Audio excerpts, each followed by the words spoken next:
देखिए, अगर आप नॉर्मल एंट्री यूज करते तो आप इस पूरे के पूरे मूव की एंट्री लेते और उसका नुकसान क्या होता वो भी मैं आपको दिखा देता हूं। हेलो दोस्तों, इन्वेस्टमेंट अब शुरू चैनल में आपका स्वागत है।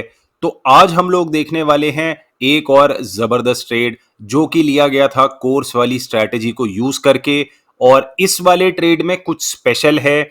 इस वाले ट्रेड की जो एंट्री है वो काफी ज्यादा स्पेशल है, वो नॉर्मल एंट्रीज की तरह नहीं है। तो वीडियो को एंड तक जरूर ध्यान से देखिएगा ताकि आपको इस वाले ट्रेड की जो स्पेशल एंट्री है वो समझ में आ सके।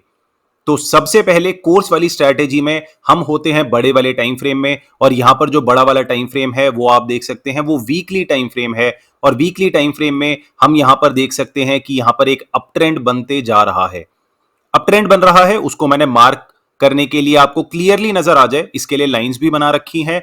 अगर आपको अप ट्रेंड क्या होता है वो नहीं पता, बड़ा वाला टाइम फ्रेम, छोटा वाला टाइम फ्रेम जिसके बारे में हम बात करने वाले हैं, अगर आपको ये सारी चीजें नहीं पता तो इस वीडियो के बाद आप डायरेक्टली जा सकते हैं हमारे चैनल के फ्री स्टॉक ट्रेडिंग कोर्स में, जहां पर आप ट्रेडर बनने के लिए ए टू जेड आपको क्या चाहिए होता है और उसके साथ में जो सेटअप मैं यहां पर दिखाने वाला हूं वो वाला सेटअप भी उस वाले ट्रेडिंग कोर्स में अवेलेबल है।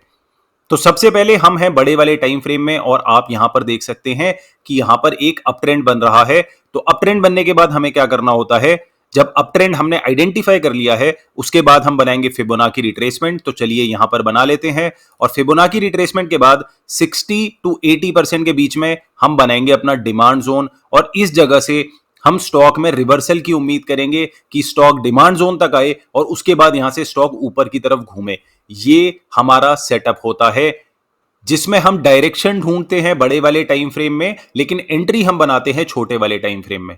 तो इससे पहले कि हम छोटे वाले टाइम फ्रेम में चले, मैं आपको एक चीज और स्पेशल दिखाना चाहता हूं इस वाले ट्रेड के बारे में।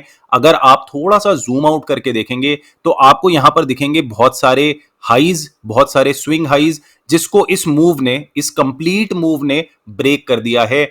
यानी कि ये रेजिस्टेंसेस थे जहां से स्टॉक ऊपर नहीं जा पा रहा था, जब स्टॉक एक बार ऊपर चला जाता है तो उसके बाद ये वाले रेजिस्टेंसेस सपोर्ट का काम करने लगते हैं।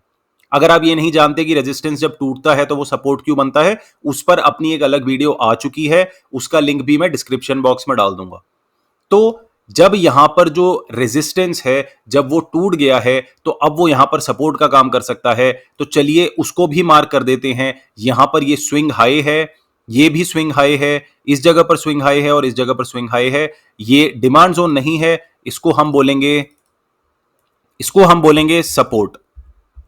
ये एक्चुअली पहले रेजिस्टेंस था लेकिन अब ये सपोर्ट की तरह काम करेगा।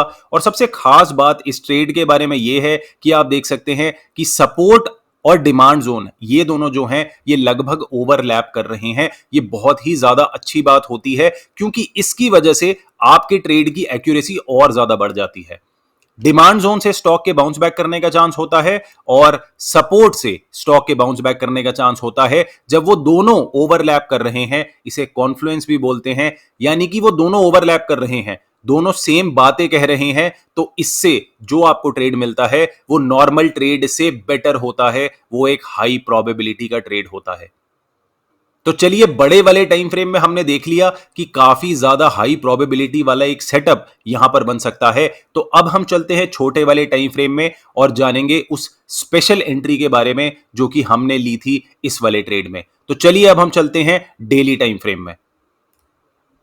तो चलिए अब हम आ गए हैं डेली वाले टाइम फ्रेम में और अब हम इस ट्रेड को आगे बढ़ाएंगे। अब हम कैंडल स्टिक्स को आगे चलने देंगे और उसके बाद हम वेट करेंगे स्टॉक के डिमांड जोन में आने का, जो कि आप यहां पर देख सकते हैं कि इस जगह पर स्टॉक जो है वो डिमांड जोन में आ चुका है। मैं ये जो सपोर्ट वाला बॉक्स था इसको हटा देता हूं क्योंकि इसका काम पूरा हो चुका है। अब आप यहां पर देखेंगे कि इस जगह पर स्टॉक जो है वो डाउन ट्रेंड में था, यहां पर एक स्विंग हाई बना था, उसके बाद यहां पर एक स्विंग हाई बना था। कुछ लोग हो सकता है इसको ही इंपल्सिव मूव समझ लें, लेकिन ये बहुत बढ़िया इंपल्सिव मूव लग नहीं रहा था और रिट्रेसमेंट बहुत ज्यादा फास्ट थी। इसकी वजह से मैंने इसको चेंज ऑफ कैरेक्टर नहीं माना, लेकिन इस वाले मूव को आप क्लियरली कह सकते हैं कि चेंज इन कैरेक्टर है, क्योंकि यहां पर जो स्विंग हाई था स्टॉक ने उसको बहुत ही ज्यादा आसानी से तोड़ दिया है। तो इसके बाद आपको रिट्रेसमेंट का वेट करना होता है। तो यहां पर हम बना देते हैं सबसे पहले फिबोनाची रिट्रेसमेंट। तो फिबोनाची रिट्रेसमेंट जब आप बनाएंगे, नॉर्मल एंट्री आप जानते हैं, जिन लोगों ने कोर्स किया है उन्हें नॉर्मल एंट्री पता है, 61.8% पर उन्हें नॉर्मल एंट्री लेनी होती है। लेकिन जैसा कि हम देखेंगे इस वाले ट्रेड में आपको नॉर्मल एंट्री नहीं मिलेगी। देखिए स्टॉक जो है वो आपके एंट्री तक नहीं आया, 61.8% तक नहीं आया और यहीं से ही ऊपर चला गया और उसने इस स्विंग हाई को भी तोड़ दिया है। तो क्या अब हमें इस पूरे के पूरे मूव की एंट्री लेनी चाहिए? देखिए अगर आप नॉर्मल एंट्री यूज करते तो आप इस पूरे के पूरे मूव की एंट्री लेते और उसका नुकसान क्या होता वो भी मैं आपको दिखा देता हूं। उसका नुकसान ये होता, पहले हम एंट्री मार्क कर लेते हैं और फिर समझते हैं। तो अगर आप यहां 61.8% पर अपनी एंट्री लेते, स्टॉप लॉस आप लगाते स्टॉप हंट वाली जगह पर और जो आपका टारगेट है वो आप लगाते स्विंग हाई के पास में। देखिए उसका नुकसान ये होता कि ये जो मूव है ये काफी बड़ा हो चुका है, जिसकी वजह से आपको रिवॉर्ड टू रिस्क रेशियो बहुत ही खराब मिल रहा है।